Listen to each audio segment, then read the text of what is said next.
두 번째 발제를 이어가겠습니다.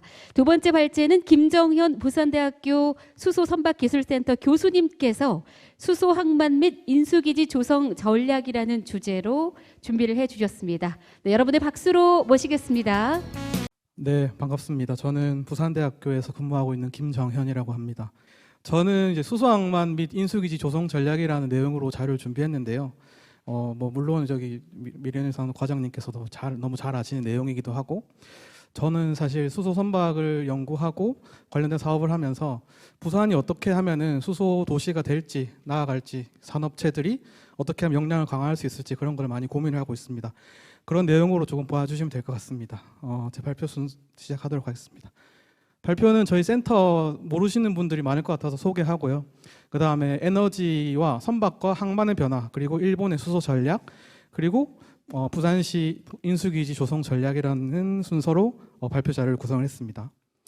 네, 저희 센터입니다. 남구 우암동에 있고요. 2024년 9월 달에 저희가 개소식을 가졌습니다. 2019년에 부산시와 산업부 지원으로 한 400억 정도 지원을 받았습니다. 그래서 지금 여기 보시는 저 시장님 계시고 총장님 그리고 이제 전 원장님도 계시는데 저희 행사 오셔가지고 행사를 빛내주셨고, 저희가 하는 일은 수소 선박을 개발할 때 필요한 다양한 인프라들을 개발하는 것입니다. 수소사회로 가야 된다라고 하고 있고 모빌리티도 가야 된다고 하고 있는데, 이거를 과연 개발했을 때 평가할 수 있는 설비가 있느냐, 그게 없었기 때문에 저희가 그 사업자로 이제 선정이 되어가지고 센터를 구축하게 되었고요. 수소 선박이라고 하면은 이제 오른쪽에 보시는 것처럼 수소를 연료로 이제 추진하는 그런 선박이 있습니다. 우리가 넥소 자동차처럼 연료로 이제 쓰는 게 있고, 그리고 밑에 보면은 액체 수소 운송 선박인데, 우리가 집에서 쓰는 도시가스를 실제로는 LNG 형태로 들고 들어오거든요.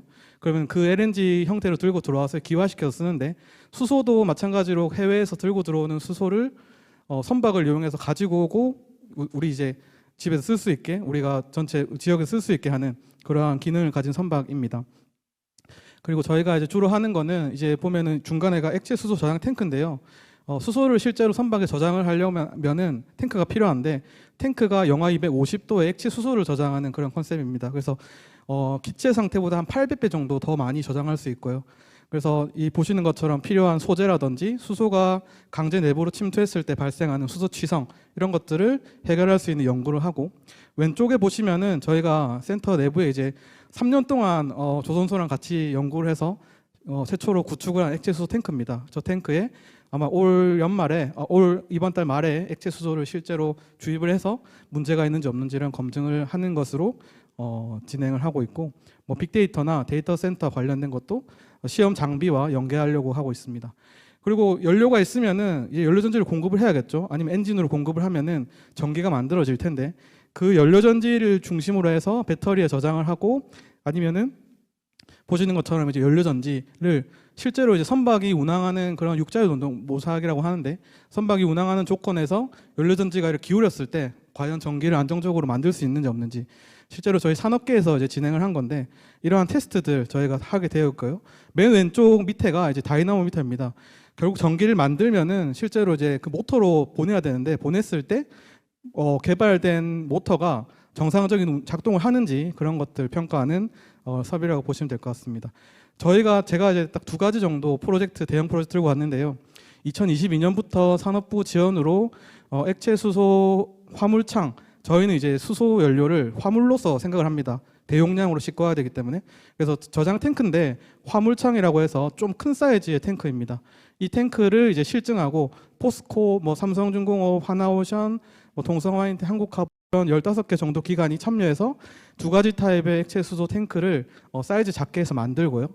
그렇게 해서 나중에 액체 수소를 이용해서 실증을 하는 그런 내용이라고 보시면 될 것 같습니다. 그리고 두 번째는 작년에 착수를 했는데요. 국내에서 최초로 이제 조선 3사라고 우리 빅3라고 하는 조선 3사가 참여하고 있는 액체 수소 운송 선박 건조 프로젝트입니다. 뒤에 제가 말씀을 드릴 텐데, 일본에서 진행하고 있는 수소 프론티어호보다 조금 더 사이즈가 크고, 그리고 친환경 연료인 수소를 동력원으로 활용할 수 있다는 측면에서 조금 차별화되는 그런 선박인데요. 저희가 지금 이제 요 선박을 건조를 하고 실제로 액체 수소를 싣고 이제 운항까지 하는, 저희가 사실 싱가포르까지 왔다 갔다 하게 되어 있습니다. 설계까지 다 마쳤고 지금 조선소 대한 선정이 남았는데 두 대기업이 좀 관심을 가져서 지금 요 5를 좀 계속적으로 진행을 하고 있습니다. 네, 들어가는 핵심 기자재인데 지금 보면은 뭐 탱크도 있고 그다음에 밸브, 배관, 펌프 뭐 이런 것들이 있는데요. 이런 것들 다 포함되어서 거의 한 2천억 정도 규모로 진행되는 프로젝트입니다. 네.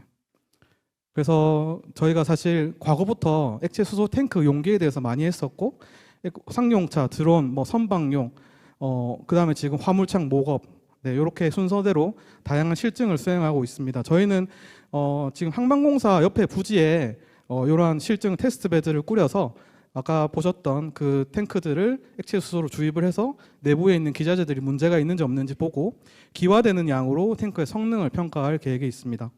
네. 그리고 이런 것들 저희가 연구하는 부분이고, 한 가지 말씀드릴 게, 저희가 특례를 받아서 액체 수소나 수소와 관련된 테스트들을 용도에 대한 변경만 있으면 진행할 수 있도록 이렇게 저희가 센터를 준비를 했습니다. 네. 센터 소개가 너무 길었던 것 같은데요. 제가 이제 진행하려고 했던 내용, 처음은 에너지 전환과 항만의 변화입니다. 사실은 이제 선박과 항만이 같이 가야 된다라고 생각을 합니다. 항만이 예를 들어 석탄을 떼고 있는데, 선박이 석탄을 떼고 있는데 항만은 뭐 수소를 공급한다. 그건 말이 안 되잖아요. 보시면은 과거부터 이제 선박 연료가 옛날에 뭐 기원전 6,000년 전 이렇게 되어 있는데, 신대륙을 발견했을 때도 우리는 이제 바람의 힘으로 이렇게 선박이 움직였는데 18세기에 이제 그 증기 기관의 발명에 따라서 증기 선박이 등장하게 되고, 이때 이제 석탄을 떼서 이제 물을 끓여서 수증기를 이용해서 이제 움직일 수 있는 그런 선박들이 많이 개발이 되었고요. 그 다음에 석유를 시추하고 난 이후부터 이제 뭐 디젤 선박 지금까지 쓰고 있는, 그리고 LNG를 운송하기 시작하기부터 천연가스를 연료로 쓰는 그러한 선박들이 만들어졌고요. 2000년대에 들어서 비로소 이제 수소, 무탄소 연료를 기반으로 하는 선박들이 많이 등장을 하고 있습니다. 우리나라에는 없지만 해외에서는 아주 활발하게 수소를 연료로 쓰는 선박들이 많이 있다라고 보시면 될 것 같고요. 항만의 기능 변환인데요. 보면은 처음에는 그냥 적재 하역에 대한 적재 하역에 대한 기능만 있었다가 두 번째는 이제 산업의 기능, 그 다음에 컨테이너로 물건을 싣기 시작하면서 이제 물류의 기능까지 갖췄고, 이제는 이제 복합 터미널, 복합 항만으로서 이제 역할을 할 수 있는 항만들이 많이 만들어졌습니다. 대표적인 게 이제 싱가포르이고요. 예, 뒤에서 또 자세히 말씀드리도록 하겠습니다. 그래서 석탄을 떼기 위해서 이제 선박이 석탄을 실어야겠죠. 그래서 구시대 항만에서는 그냥 뭐 예를 들어서 뭐 식민지 왔다 갔다 하면서 물건을 이제 하역하고 적재하는 게 다였다고 하면은 이 석탄을 쓰기 시작하면서 석탄을 실을 수 있는 그런 인프라들이 항만에 준비되기 시작했습니다. 보시는 것처럼 지금 작업자들이 배에서 이제 큰 배로 이제 그 석탄을 싣기도 하고, 노동집약형 이런 그 항만으로서의 기능을 많이 했었고요. 그리고 우리가 이제 석유, 이제 디젤, 뭐 벙커유 이런 걸 쓰면서 석유와 관련된, 이제 오일과 관련된 항만들이 발전하기 시작했는데요. 대표적으로 이제 싱가포르 오일 허브입니다. 싱가포르이 사실 오일이 하나도 나지 않는데 도 불구하고 오일 허브라고 불리거든요. 그 이유는 이제 이 오른쪽과 같이 과거와는 다르게 이 선박에 갔을 때 연료를 공급받을 수 있고, 그리고 그 석유를 가지고 오일을 가지고 갔을 때 정제해 줄 수 있고, 아니면 기업이 입주했을 때 시 차원에서 지역 차원, 국가 차원에서 이제 뭔가 지원해 줄 수 있는 그런 제도적인 지원책들, 그런 것들을 모두 갖추고 이제 그런 매력적인 특성 때문이지 않을까라고 생각을 합니다. 네, 그래서 이게 사실 부산시가 조금 이제 가져가야 할, 준비해야 할 그런 부분으로서 조금은 이제 벤치마킹을 해볼 수 있는 그런 항만이 아닐까라고 저는 생각을 했습니다. 그리고 이제 무탄소 에너지 시대로 접어들었습니다. 지금 보시면 네덜란드 로테르담 항만 같은 경우에는 액체수소 배관을 구축을 하고요. 일본 고베 항만 같은 경우에는 제가 이제 뒤에 말씀을 드리겠지만 액체 수소를 이제 일본 전역으로 공급할 수 있는 터미널을 만들었고, 세 번째 미국이 아무리 트럼프 대통령이 이제 친환경은 이제 뭐 그런 하는 거 아니다라고 해도 실질적인 기술이나 이런 발전이나 실증이나 이런 것들은 미국이 많이 앞서 있습니다. 그래서 수소 트럭이라든지 스페인 같은 경우에도 액체 수소 탱크로리, 미래에 이제 항만들이 이런 준비를 많이 하고 있다라고 보시면 될 것 같습니다. 저는 오늘 그 중에서도 이제 일본, 우리나라와 되게 비슷합니다. 우리나라처럼 섬처럼 전력망이 이제 섬처럼 되어 있고 LNG를 가장 많이 수입하는 국가인데 일본을 통해서 이제 우리나라가 어떻게 나아가야 될지를 한번 고민을 해보면 어떨까라고 생각을 합니다. 보시는 게 이제 일본 고베 항만입니다. 일본 고베항에 보시면은 저기 위에 보면은 이제 공항도 있고요. 밑에 액체 수소 운송 선박이라고 세계에서 최초로 지었습니다. 그러니까 LNG를 이제 천연가스를 LNG로 이제 싣고 오듯이 수소를 액화시켜서 액체 수소 상태로 대륙을 횡단해서 싣고 오는 그런 선박인데요. 고베항에 보면은 이 선박만 있는 게 아니라 선박에서 적재했던 액체 수소를 볼 타입 뭐 탱크에 하역할 수 있는 그런 탱크도 있고 그 사이에서 역할을 할 수 있는 선박이 움직이니까 그 사이에서 안전하게 이제 액체 수소를 나를 수 있는 로딩함도 있고 그 다음에 저기가 이제 하이터치라고 합니다. 그래서 하이드로젠이 이제 일본 고베항을 찍고 일본 전역으로 나가는 그런 컨셉의 항만이거든요. 그래서 일본은 이제 우리처럼 LNG 이제 자원을 해외로부터 의존을 하고 있는데 자립을 하기 위해서 이러한 전략을 수립했다라고 보시면 될 것 같습니다. 보시면은 이제 일본이 2019년도에 세계 최초 액체수소 운송선을 진출했고 2021년도에 호주로 가서 호주에서 지천으로 널려 있는 갈탄으로 수소를 추출하고 추출한 수소를 가지고 액화시키고 액화된 수소를 선박에 싣고 고베항으로 들고 들어오는 프로젝트를 완수를 했습니다. 네, 여기 보시면은 이제 왼쪽이 이제 그 선박이고 오른쪽은 영하 250도라는 액체 수소 저장 온도가 얼마나 가혹한지 어떤 구조로 되어 있는지를 보여주는 동영상입니다. 내부와 탱크 액체 수소가 맞닿고 있는 내부와 외부 사이에 이제 진공을 줘서 열이 이제 전달되지 않도록 하는 그러한 단열 구조를 가진 그러한 탱크가 선박에 적재되어 있습니다. 화물창이죠. 적재되어 있고 일본은 이제 여기서 끝나는 게 아니라 여기 페이지 2라고 말씀을 드린 것처럼 이 탱크 사이즈를 이제 키워서 점점 더 엄청 많은 수소를 한 번에 이제 싣고 오기 위한 프로젝트들을 착수했습니다. 했고요. 자세하게 좀 보시면은 이제 호주에 있는 하이드로젠 프로덕션이라고 되어 있는 빅토리아 주에 있는 갈탄으로부터 추출하고 두 번째 사진에 있는 이제 여기 액화시키는 곳입니다. 기체 수소를 액화시키는 플랜트까지 이동을 한 다음에 액화를 시키고 이제 세 번째 보이는 선박에 탑재를 하고 네 번째 이제 고베항에 이렇게 하역한다라고 보시면 될 것 같고요. 선박의 재원은 보시면은 그렇게 크지 않습니다. 액체 수소를 실을 수 있는 탱크 사이즈가 1250루베인데 네, 요 사이즈는 실제로 LNG가 16만이거든요. 16만인데 요 탱크 사이즈는 1250밖에 안 되는 아주 작은 사이즈인데 일본이 그래도 잘하는 것이 요 탱크들을 이제 작게 이제 밸류 체인을 완성해 가지고 만든 다음에 사이즈 스케일업 하는 걸 되게 잘하는데 이러한 관점에서 뒤에 또 보시면 될 것 같습니다. 그래서 보시면은 이제 9,000km나 되는 대항을 선박이 이제 그 횡단을 하면서 호주에 있는 수소를 일본으로 싣고 오는 프로젝트를 완료했는데 보시면 하이스트라라고 되어 있는 왼쪽 밑에 보시면은 보면은 이제 다양한 기업들 가와사키 중공업, 쉘제펜, 제이파워, 이와타니 뭐 이런 기업들이 연합으로 해서 이런 프로젝트를 완수를 했고 오른쪽 같이 보이는 HEA 같은 경우에는 호주의 기업들도 같이 포함이 되어서 이제 국가 간의 프로젝트라고 이해를 하시면 될 것 같습니다. 제가 이제 최근에 이 프로젝트에 대해 관심이 많아서 과연 일본은 어떤 항목들에 대해서 실증을 했느냐라는 걸 많이 찾아봤는데요. 보시는 것처럼 단순히 선박만 실증한 게 아니라 표 안에 있는 처음 보시면은 제이파워 같은 경우에는 하루에 이제 1톤의 수소를 생산할 때 이 순도가 99.99%가 나오는지 이러한 것들 포함해서 다양한 기업들이 각각의 이제 목표에 맞게 목적을 가지고 실증을 했습니다. 그 중에 하나가 이제 가와사키 중공업이었고요. 네, 그래서 이러한 그 연합체를 구성을 했는데 뒤에 이제 말씀드리겠지만 우리나라도 우리 부산도 이런 프로젝트 실증선과를 이용해서 이런 지역이나 국가를 대표하는 기업들이 밸류 체인을 구축하는 전략들을 조금 벤치마킹하면 어떨까라고 생각을 했고 일본의 목표는 결국 말씀드린 것처럼 오른쪽 밑에 보시는 것처럼 이 탱크의 크기를 높여 나가고 크게 하고 그 다음에 그 저장할 수 있는 공간이나 이런 것들 늘려나가고 하면서 사이즈를 높여나가는 스케일업하는 그런 전략들을 가지고 있는데 아무튼 해당 프로젝트가 이제 2030 그린 이노베이션 펀드 프로젝트로 진행이 되었다라고 한번 보시면 될 것 같고요. 그래서 이제 말씀드린 것처럼 운송선 같은 경우에는 32배의 큰 탱크 사이즈를 가질 수 있는 선박을 건조하겠다.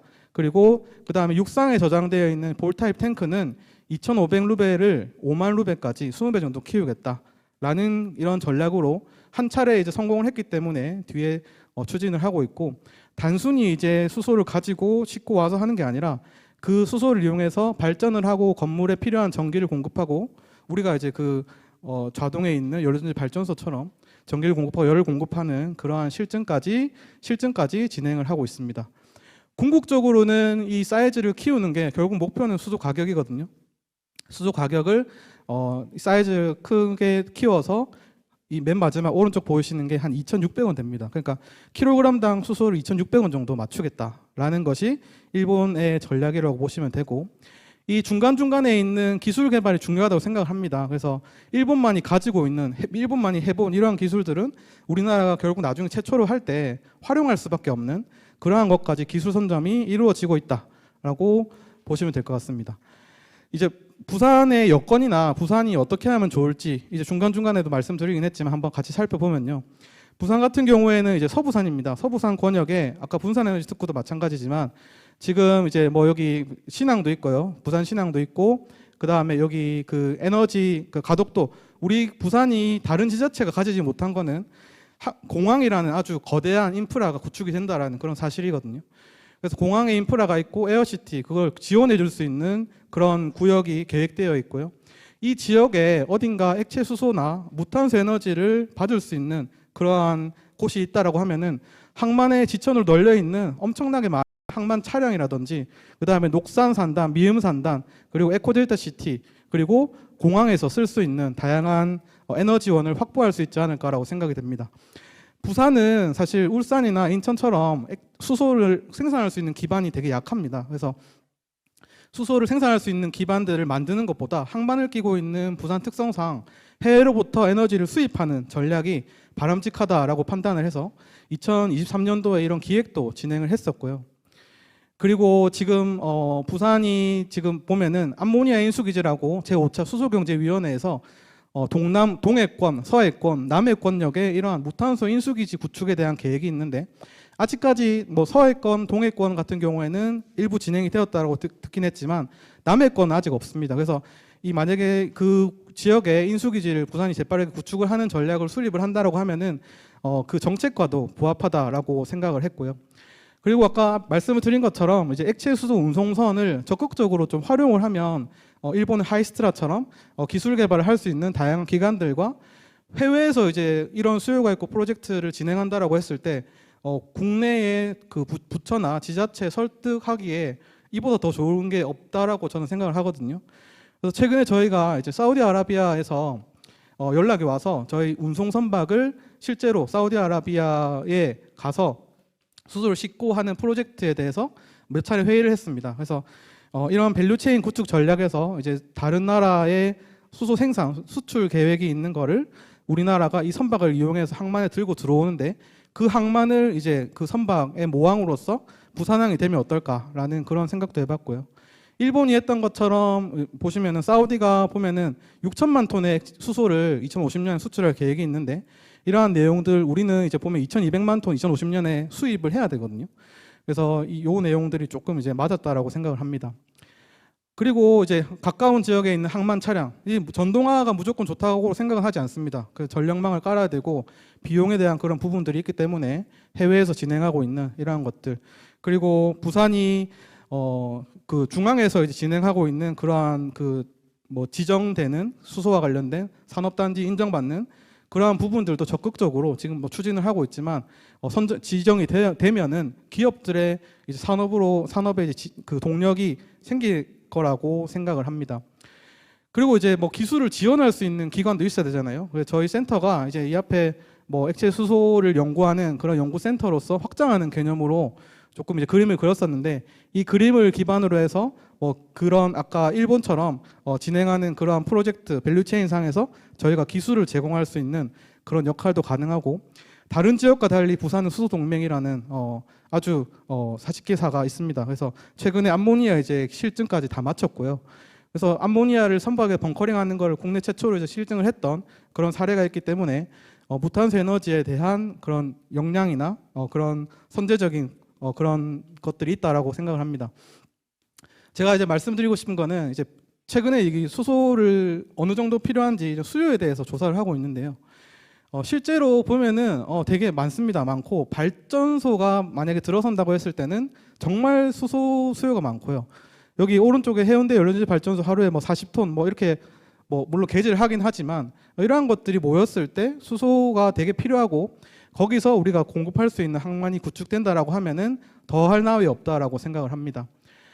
싱가포르이 그랬던 것처럼 우리나라도 지금 이러한 인프라들을 선제적으로 좀 구축을 하고 전략을 구축하고 이제 그런 기업체들한테 이제 금융이라든지 그런 혜택이 돌아갈 수 있는 전략들을 모색한다라고 하면은 에너지, 무탄소 에너지를 공급할 수 있는 그런 인프라들이 구축되고 우리가 지금 뭐 북극항로도 이야기하고 있는데 북극항로 거점 항만으로서 선박들이 들리지 않으면 안 되는 그러한 지역적 그러한 항만을 끼고 있는 장점을 적극 이용한다고 하면은 우리 부산도 이제 수소나 무탄소 에너지의 허브로서 기능을 할 수 있지 않을까라고 생각을 합니다. 네, 발표 여기서 마치겠습니다. 고맙습니다.